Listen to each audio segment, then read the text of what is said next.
Shalom Bapak Ibu Saudara yang dikasihi dalam Tuhan kita Yesus Kristus. Kajian Alkitab kita pada kesempatan kali ini akan membahas mengenai tema yaitu adanya pengharapan di tengah kesusahan, yang terambil dari Ratapan pasal yang ketiga ayat yang ke-22 sampai dengan yang ke-32.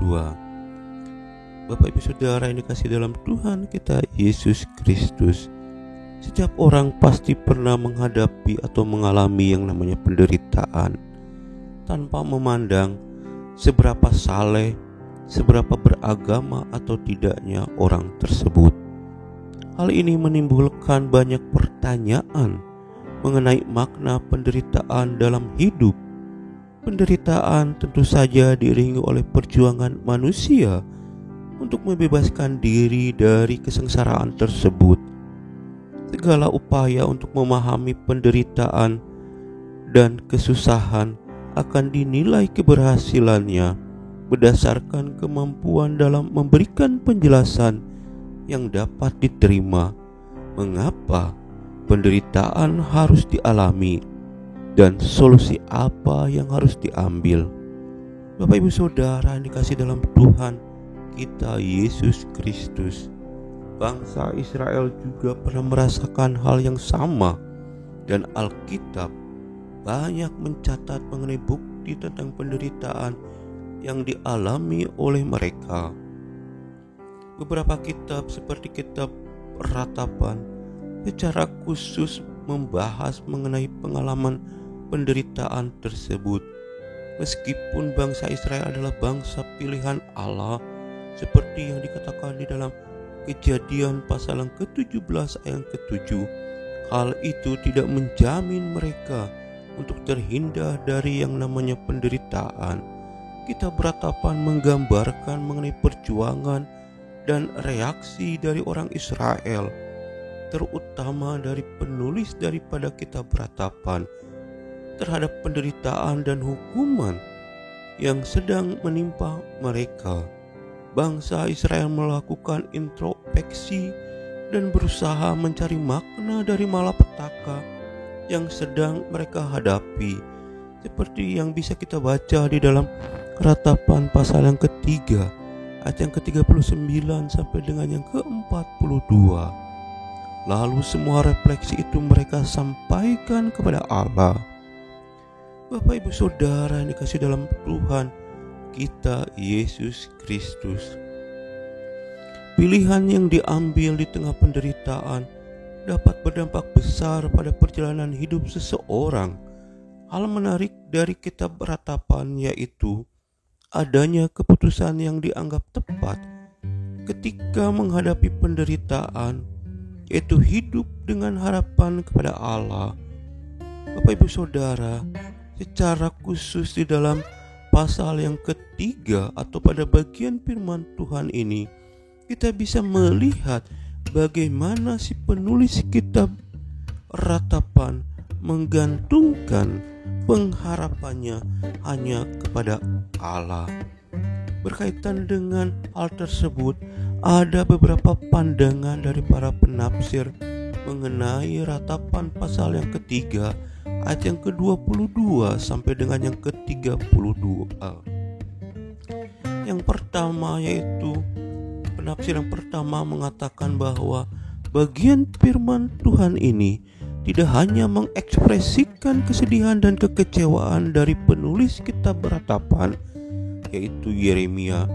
Di sini Yeremia menggunakan Ratapan untuk mengarahkan hatinya kepada apa yang Yeremia yakini sebagai kebenaran, meskipun kenyataan yang dia lihat berbeda. Yeremia menyatakan bahwa meskipun Yerusalem hancur, Allah tetap berkuasa. Meskipun Yehuda mengalami kehancuran, kasih Allah tidak pernah berakhir. Kesetiaan Allah sungguh besar. Inilah kekuatan Ratapan dalam Alkitab. Ratapan tidak hanya mencerminkan penderitaan yang dirasakan, tetapi juga menjadi dasar bagi hati setiap orang untuk percaya pada kebenaran, meskipun dalam situasi yang sangat sulit. ratapan membantu membentuk keyakinan orang Kristen juga pada firman Tuhan, memulihkan harapan. Ratapan juga memperkuat setiap orang Kristen, mengingatkan bahwa kasih Allah selalu baru setiap hari. Lalu penafsiran kedua mengatakan bahwa bagian firman Tuhan ini berisi keluhan dan ratapan yang diutarakan oleh penulis daripada kitab ratapan, yaitu Yeremia, atas bangsanya. Merespon penderitaan akibat murka Allah, kitab ratapan mencerminkan penyesalan umat Allah karena hukuman yang mereka terima akibat dosa dan pemberontakan terhadap Allah. Dalam ratapan ini mereka mengakui kesalahan mereka dan berharap akan pemulihan Allah bagi mereka. Kemudian Bapak Ibu Saudara, dengan keyakinan yang teguh, segala sesuatu berasal dari Dia dan oleh Dia dan untuk Dia. Kepadanya lah segala kemuliaan sampai selama-lamanya. Seperti dikatakan di dalam Roma pasal yang ke-11 ayat yang ke-36. Sikap yang benar terhadap penderitaan atau kesusahan membantu juga orang Kristen untuk menjalani hidup yang penuh rasa syukur dan memuliakan Allah. Sangat penting untuk diingat bahwa mengatasi penderitaan bukanlah perkara yang mudah. Hal ini terlihat jelas dalam perjalanan manusia yang terus berjuang melawan penderitaannya sendiri. Meskipun manusia mungkin lemah, Allah tetap Maha Kuasa. Manusia tidak mampu mengatasi penderitaan hanya dengan mengandalkan kekuatannya sendiri. Tapi jika kita hidup bersama dengan Allah, di balik penderitaan atau kesusahan tersimpan kemuliaan ilahi. Pertanyaan yang muncul yaitu, bagaimana seharusnya hidup dengan harapan kepada Allah di tengah-tengah kesusahan atau penderitaan? Bapak Ibu Saudara yang dikasihi dalam Tuhan kita Yesus Kristus, pendapat lain mengenai hal ini ada dikatakan, yaitu mengenai teori teodisi retribusi, di mana teori ini menganggap bahwa penderitaan sebagai suatu kutukan atau hukuman dari Allah. Pendapat ini didukung dengan bangsa Israel ketika mereka gagal mematuhi hukum-hukum yang ada di dalam Taurat yang sudah diberikan Allah melalui Musa. Maka kesengsaraan akan menimpa mereka sebagai hukuman dari Allah. Dalam teori teodisi retribusi, Allah tidak menciptakan penderitaan, namun manusia bertanggung jawab atas penderitaan tersebut ketika mereka menggunakan kehendak bebasnya untuk membuat pilihan buruk yang bertentangan dengan kehendak Allah. Akan tetapi sebenarnya teodisi pendidikan berpendapat bahwa pengalaman penderitaan bertujuan untuk memperoleh pemahaman yang lebih baik mengenai kehidupan. Penderitaan membuat seseorang semakin mengerti mengenai sikap pengorbanan diri, keberanian, ketekunan, kasih sayang, dan keberpihakan pada korban dari situasi atau keadaan. Sebagai contoh, dalam Perjanjian Lama dapat ditemukan dalam kitab Ayub. Ada juga yang menganggap atau berpendapat bahwa penderitaan merupakan pekerjaan misteri dari Allah yang tidak dapat dipahami oleh pikiran manusia. Hal ini juga diperkuat oleh pendapat ahli yang mengatakan bahwa seluruh kitab ratapan merupakan contoh misteri penderitaan model yang demikian. Lalu pendapat terakhir dari penafsir mengenai bagian firman Tuhan ini, menganggap bahwa penderitaan didasarkan pada determinisme manusia atau semacam respon fatalis terhadap penderitaan, yang mana penderitaan disebabkan oleh nasib.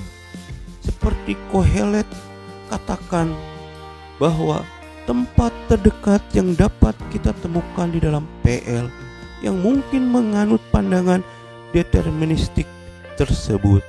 Dari berbagai pandangan mengenai penderitaan, Bapak Ibu Saudara, kita harus melihat bahwa sebenarnya penderitaan yang dialami oleh manusia, kesusahan yang dialami oleh manusia, semuanya itu tidak akan selamanya terjadi, karena di dalam atau di balik penderitaan atau kesusahan bahwa ada pengharapan yang Allah berikan kepada kita, orang-orang Kristen yang percaya kepada Yesus Kristus.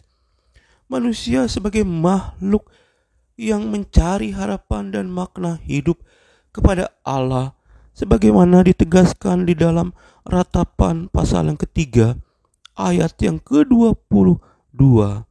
Tanpa pengharapan, penderitaan sulit untuk dilewati. Pengharapan yang seharusnya dimiliki yaitu pengharapan di dalam Allah, pengharapan yang mampu memberikan dorongan dan kekuatan untuk melakukan perubahan, baik secara pribadi maupun secara komunitas. Pengharapan tersebut tidak hanya sekedar keyakinan bahwa masa depan akan menjadi lebih baik, tetapi juga menjadi sumber motivasi untuk bertindak dalam menghadapi tantangan. Bapak Ibu Saudara dikasih dalam Tuhan kita Yesus Kristus, kajian Alkitab kita pada kesempatan kali ini cukup sampai di sini, dan kita akan melanjutkannya pada bagian yang kedua mengenai tema ada pengharapan di tengah kesusahan menurut Ratapan pasal yang ketiga ayat yang ke-22 sampai dengan yang ke-32.